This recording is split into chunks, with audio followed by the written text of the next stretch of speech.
श्री अमोल कुल्हे जी। धन्यवाद अध्यक्ष महोदय।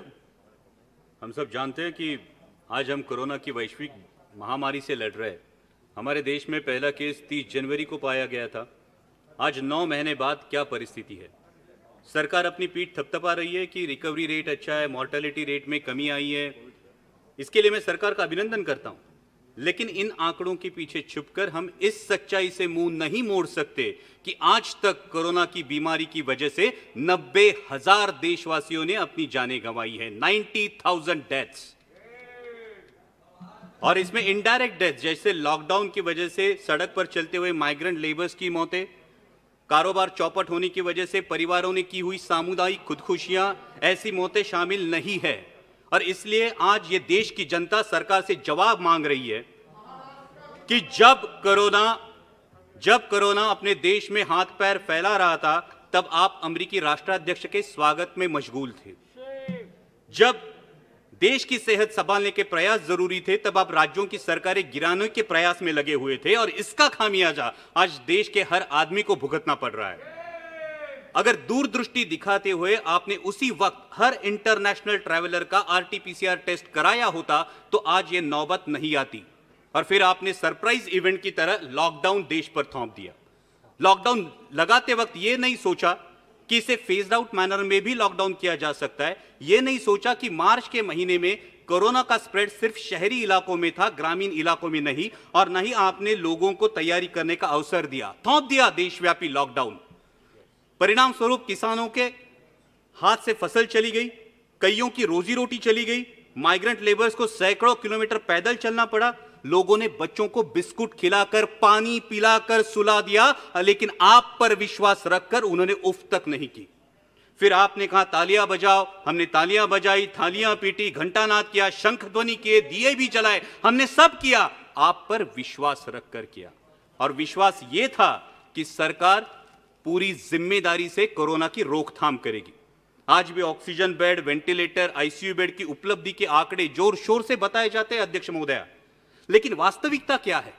आज देश के आम आदमी को हॉस्पिटल में बेड पाने के लिए, ऑक्सीजन बेड, वेंटिलेटर उपलब्ध कराने के लिए दर दर की ठोकरें खानी पड़ती है। कई अभागी देशवासी ऐसे हैं कि जिन्हें रास्ते पर दम तोड़ना पड़ा है। क्या देश ने आप पर विश्वास जताया था, उसका यही फल आपने देश को दिया है?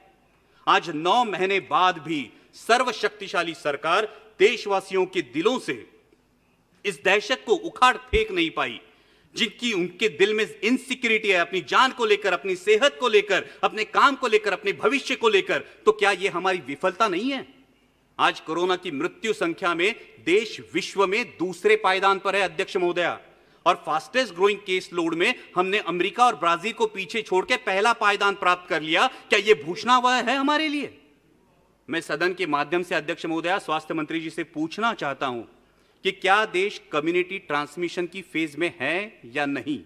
अगर इस सवाल का जवाब हां है, तो सरकार की सब पॉलिसीज फेल हो चुकी है, इसका यह सबूत है।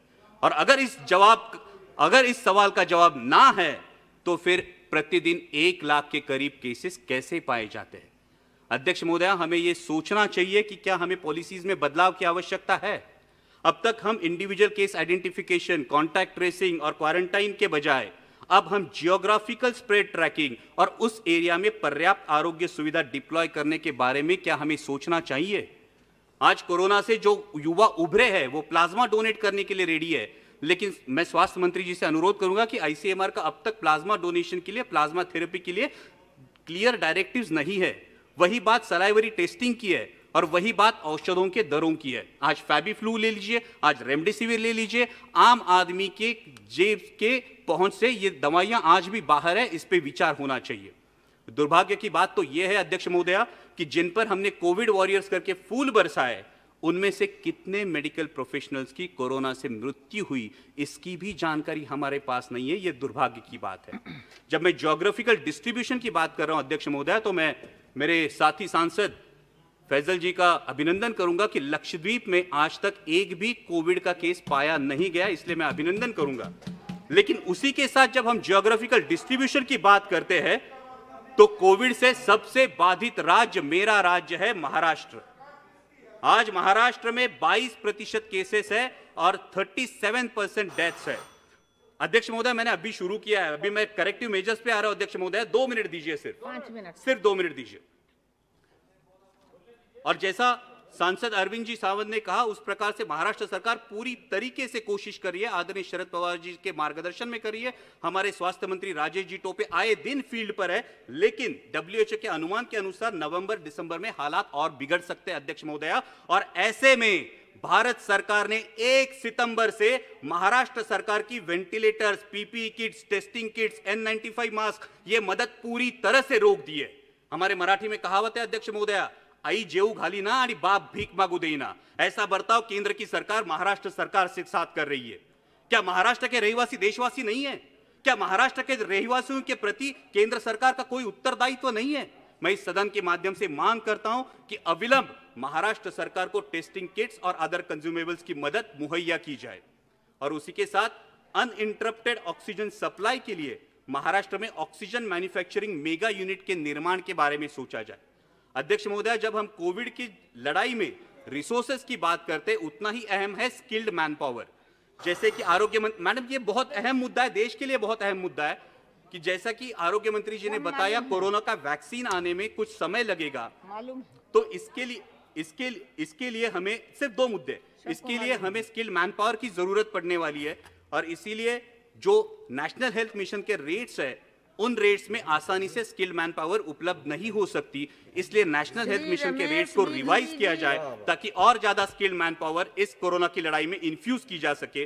और उसी के साथ बहुत बहुत धन्यवाद अध्यक्ष जी, एमसीआई के माध्यम से एक ऐसे इशू के ऊपर बोलने का मौका दिया जिससे पूरी दुनिया हाहाकार कर रही है।